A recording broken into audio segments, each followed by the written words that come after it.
वन्देऽहं श्रीगुरुयुतपदकमलं श्रीगुरुं वैष्णवांश्च श्रीरूपं सग्रजातं सहगण रघुनाथन्नीतं तं सजीवं साद्वैतं सावधूतं परिजनसहितं कृष्ण चैतन्यदेवं श्रीराधाकृष्णपादान् सहगण ललिता श्रीविशाखान्वितांश्च।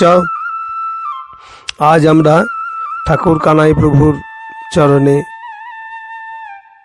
একটি অষ্টক ঠাকুর কানাইকে নিয়ে আমরা অর্ঘ্য হিসেবে অর্পণ করিব। শচী সুত বিধু প্রিয় প্রাণত তারকানজ্জ্বলং শচীতনয় লীলয়া পরময়া সদুল্লাসিতং পুরাচুষি সুকৃষ্ণ ইত্ত ভিদ এব যেস্বৌ স্থিতা ভজে তমনুজ্জ্বল প্রকৃতিমেব কানু প্রভুম। বাংলা শব্দার্থ হচ্ছে গৌর তনু মনয়হর শচী সুত বিধুবর প্রিয়গণ তারকা প্রকাশ তার মাঝে সদা রয় সতত উজ্জ্বলময় শ্রী গৌরাঙ্গ লীলায় উল্লাস কৃষ্ণ ভক্তি পরকাশ তাহে শিশু কৃষ্ণ দাস নাম বাল্যে যে করে ধারণ অনুপম গুণধাম ঠাকুর কানায় নাম ভজিতার চরণ যুগল। জয় কানু ঠাকুর কি, জয় কানু ঠাকুর কি, জয় কানু ঠাকুর কি। আমরা একাদশী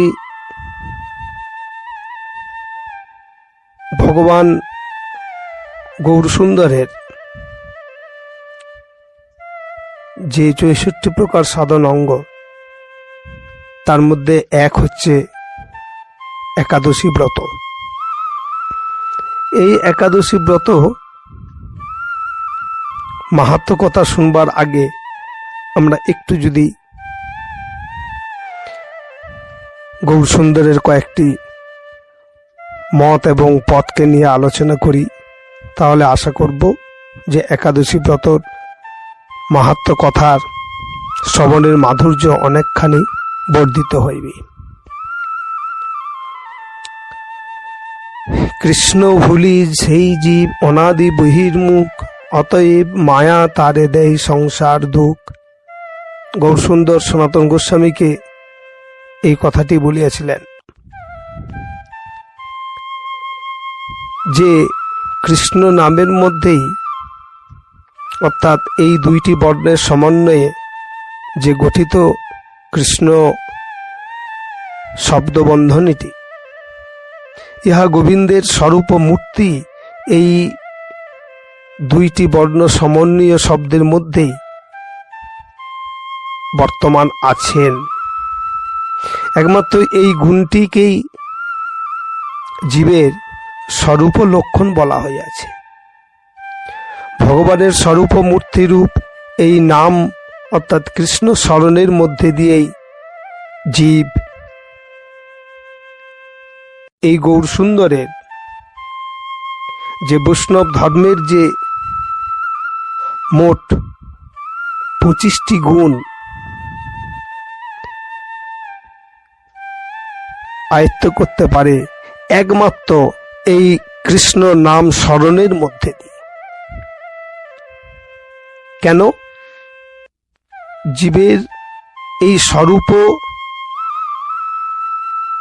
সত্তার যে জ্ঞান নাই বলিয়ায় জীব আজ সংসারে মায়ার বন্ধনে আবদ্ধ হয়েছে।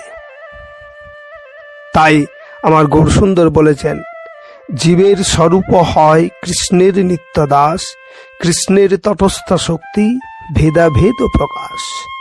সূর্যাংশ কিরণ যেন অগ্নি জ্বালাচয়, অর্থাৎ সূর্যের কিরণ, সূর্যকে যদি আমরা কৃষ্ণের স্বরূপ সত্তা ধরি এবং সূর্য কণা বা সূর্য রশ্মি যেমন তার আলোক ছটা কিন্তু সেই স্বরূপ সত্তা থেকেই আগত, ঠিক ভগবানের তটস্থ শক্তি এই জীব আমার গোবিন্দেরই অতি ক্ষুদ্রাতি ক্ষুদ্র অংশকণা।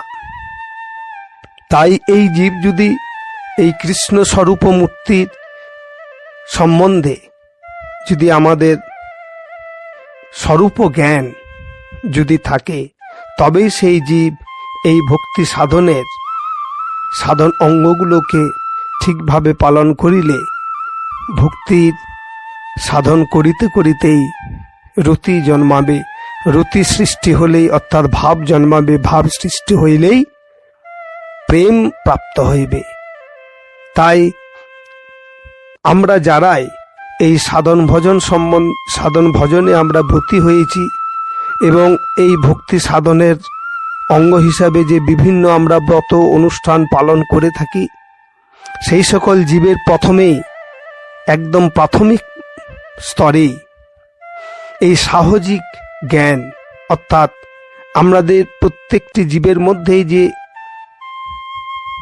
চৈতন্য সত্তা আছে, সেই চৈতন্য সত্তা সম্বন্ধীয় যে জ্ঞান বিস্মৃতি হলেই জীবকে মায়া তার কবলিত করিতে পারেন।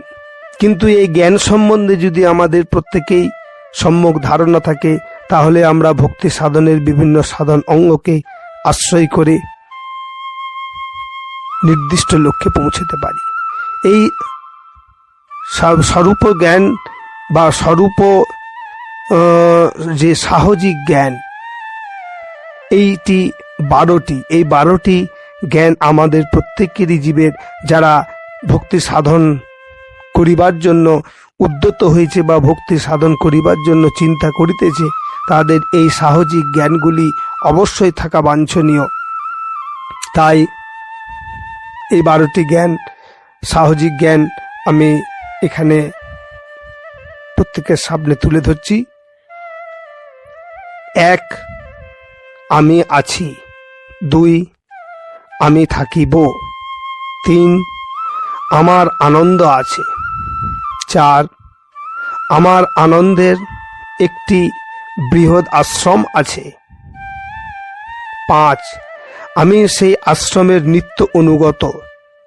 6, সেই আশ্রয় অবলম্বন করা আমার স্বাভাবিকই স্বভাব। 7, আশ্রয় অত্যন্ত সুন্দর। 8, সেই আশ্রয় ত্যাগ করিবার আমার শক্তি নাই।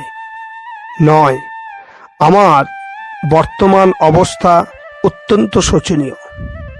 10, আমার এই শোচনীয় অবস্থা পরিত্যাগপূর্বক পুনরায় আশ্রয় অনুশীলন করাই আমার উচিত। 11, এই জগৎ আমার নিত্য স্থান নয়। 12, এই জগতের উন্নতিতে আমার কোনো উন্নতি নাই। সুতরাং এই আমরা যারা ভক্তি সাধন করিতেছি, এই ভক্তি সাধনকারী জীবের মধ্যে এই 12টি সাহজিক জ্ঞান যদি আমরা কোনোদিনও বিস্মৃতি না হয়, তা হইলে জীব নিত্য কৃষ্ণ দাস ইহা বাস্তব রূপ ধারণ করিতে পারে। কারণ কৃষ্ণ যেহেতু নিত্য, তার দাসও নিত্য। তাই জীবকে নিত্য কৃষ্ণ দাস ইহা বিস্মৃতি হইলেই মায়া তাকে কবলিত করতে পারে এবং মায়া তাকে প্রভাবিত করতে পারে। এই মায়ার কবল থেকে কি করে এই জীবের নিষ্কৃতি হয়, তারই পথ দেখিয়েছেন আমার গৌরসুন্দর। তাই এই গৌরসুন্দর দেখানো পথের যে সাধন ভজনের জন্য, ভক্তি সাধন ভজনের জন্য যে 64 প্রকার সাধন অঙ্গ, তার মধ্যে এক অঙ্গ হচ্ছে শ্রী একাদশী ব্রত। পৌষ মাসের কৃষ্ণপক্ষের যে একাদশী, তার নাম সফলা একাদশী।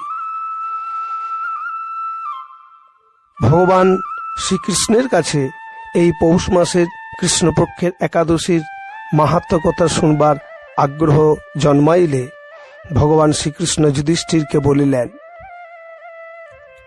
যে এই বিষয়ে পূর্বে এক কথা আছে, আমি তোমাকে বলিতেছি, তুমি মনোযোগের সহিত শ্রবণ করো। মহিমতপুরের রাজা চম্পাবতী নগরের বসবাস করিতেন এই মহিমত রাজা। তার পুত্র ছিল 4 জন। তার জ্যেষ্ঠ পুত্র লুম্ভক ছিলেন লম্পট এবং দুরাচার। রাজাই এই জ্যেষ্ঠ পুত্রের আচরণে ক্রুদ্ধ এবং তিতিবিরক্ত হয়ে তাকে বিতাড়ন করেন। রাজপুরী থেকে বিতাড়িত হয়ে এই লুম্ভক জঙ্গলে জঙ্গলে ঘুরে বেড়াইতেন এবং নিজের দেহ নির্বাহ করিবার জন্য বিভিন্ন ফল আহরণ করিয়া জীবনযাত্রা করিতেন। এই জঙ্গলে জঙ্গলে ফল আরোহণ করিতে করিতে একদিন এক অসত্য বৃক্ষতলে, এই অসত্য বৃক্ষতলে বাসুদেব কোনো এক সময়ে বিশ্রাম নিয়েছিলেন। সেই অসত্য বৃক্ষতলে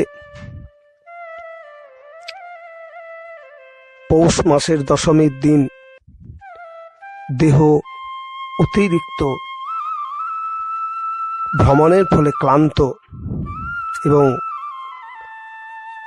নিত্য সুখের জীবনযাপন পরিত্যাগ করে দেহ খুবই শীর্ণকায় হয়েছে। এই অবস্থায় সেই বৃক্ষতলে তিনি বিশ্রাম করছেন। উক্ত রাত্রি এই যাহা কিছু ফল আরোহণ করে তিনি নিয়ে এসেছিলেন, সেই রাত্রিতে তিনি সেবা না করিয়া অতিরিক্ত ক্লান্ত শরীরে, জীর্ণ শরীরে তিনি গভীর নিদ্রাতে মগ্ন হয়ে যান এবং পরদিবসে তাহার উঠতে দেরি হয়, নিদ্রাভঙ্গ হতে দেরি হয়। ছিন্ন ক্লান্ত শরীরে তিনি সেই ফল আহার করিতেও তার দেহের অবসন্নতা উপস্থিত হয়। দেরিতে নিদ্রাভঙ্গ হইবার জন্যই হোক বা শরীর অতি ব্যাধিগ্রস্ত হবার জন্যই হোক, খাদ্য গ্রহণের ইচ্ছাও তার নষ্ট হয়ে যায়। ফলে একাদশী তিথিতে তিনি কোনো কিছু আহার না করিয়াই রাত্রিতে তার মনের পূর্ব সুখের অতিবাহিত জীবনকে স্মরণ করিয়া আর মনের ভিতরে দুঃখের মধ্যে দিয়ে তার অশ্রু থেকে জল বাহির হয়, আর তারই সম্মুখে রাখা ফলের পরে তার চক্ষু জল নির্গত হয়ে পড়তে থাকে। যে হে প্রভু, হে নারায়ণ, আমার এই দুর্দশা জন্য আমি নিজেই দায়ী, আমি এই দুর্দশার থেকে কি করে মুক্তি পাইব?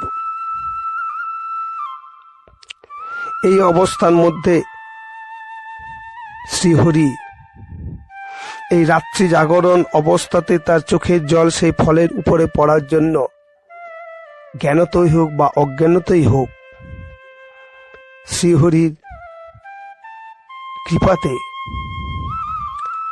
এই লুম্ভক মহিমত রাজার জ্যেষ্ঠ পুত্র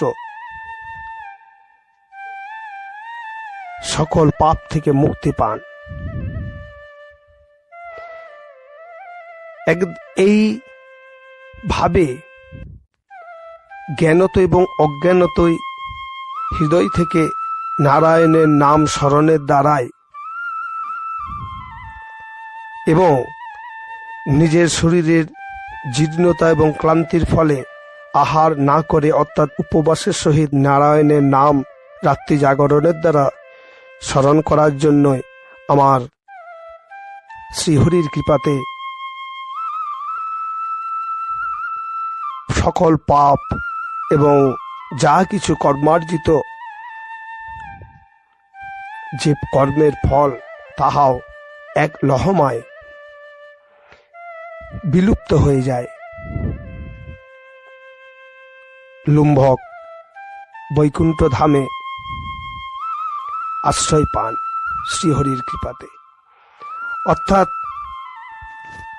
এই রকম ভাবেই আমরাও এই সংসারে জ্ঞানত বা অজ্ঞানত অবস্থাতেও যদি আমরা ভগবানের শরণ নিই, তাহলেই আমরা এই একাদশী কৃপার বা এই একাদশীকে সামনে রেখে যদি আমাদের এই কলির জীবের মধ্যেও যদি এই রূপভাবে আমরা জীবনটাকে কাটাতে পারি, ভগবানের চরণে সমর্পণ করতে পারি, তাহলে আমরাও আমাদের এই সংসারের যাহা পূর্ব জন্মার্জিত এবং কর্মার্জিত যে ফল ভোগ করার জন্য এসেছি, সেই কর্মেরও বিলুপ্তি হবে। আমরা ভগবান শ্রীহরির কৃপা পাব। জয় নিতাই, জয় গৌরহরি। এই প্রসঙ্গে আমরা চৈতন্য চরিতামৃতের একটি জায়গা না বলিলেই নয়। নামাভাস হইতে হয় সর্বপাপক্ষয়, নামাভাস হইতে হয় সংসার ক্ষয়। নামাভাসে মুক্তি হয় সর্বশাস্ত্রে দেখি, শ্রী ভাগবতে অজামিল সাক্ষী। তাই আমরা সরাসরি ভগবানের নাম গুণ কীর্তন করার জন্যই আমরা হরিবাসরে যুক্ত হই, কিন্তু আমরা সকলেই শ্রীহরিকে বা ভগবানকে লক্ষ্য করিয়া এই হরিবাসরে নাম করি না। অর্থাৎ এই নামাভাসেতেও আমাদের সর্বপাপ থেকে মুক্ত হয়। যেই রূপ এই রূপ মহিম্মত রাজা লুম্ভকের নামাভাসে নারায়ণের নামের মুখ্যভাবে অজ্ঞাতসারে মুখ দিয়ে বেরিয়ে এই নামাভাসের দ্বারায় তার পূর্বজন্মার্জিত বা ইহজন্মের কর্মের লুপ্ত হয়েছে বা বিলুপ্তি হয়েছে। তাই আমরা সকলে মিলে এই হরিবাসরে অর্থাৎ একাদশী উপলক্ষে আমরা যে হরিবাসর করা হয়, সেই হরিবাসরে সকলে মিলে এই পুণ্য সময়ে আমরা হাততালি দিয়ে ভগবানের নাম করি। হরে কৃষ্ণ কৃষ্ণ কৃষ্ণ হরে হরে, হরে রাম রাম রাম হরে হরে, হরে কৃষ্ণ কৃষ্ণ কৃষ্ণ হরে হরে, হরে রাম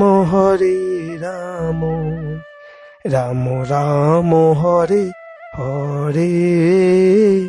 জয় কানু ঠাকুর কি, জয় কানু ঠাকুর কি, জয় কানু ঠাকুর কি।